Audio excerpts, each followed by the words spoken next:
السلام عليكم. مبدئيا كده نرجو من الجميع الدعاء لأهلنا في غزة، ربنا يا رب يكون معاهم ويتقبل شهدهم، اللهم آمين. اليوم هنتكلم عن أزمة اللاعب أحمد عبد القادر. إيه اللي بيحصل؟ أنا هقول لك اللي هما مش قادرين يقولوه.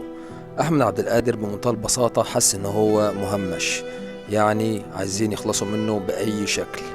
مش يخلصوا منه يعني إنهم يرموه، لأ، إنهم مثلا إيه يخلوه يروح مكان هم عايزينه. فالولد حاسس ان هو يعني ايه اللي انا هكون يعني وقت ما تحبه اكون في النادي ووقت ما تحبه ما اكونش في النادي.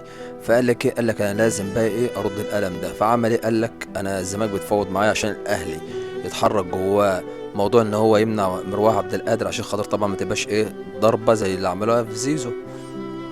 فالواد قال لك ايه؟ قال لك انا ايه انا هروح الزمالك. فدي كل الحكايه يعني.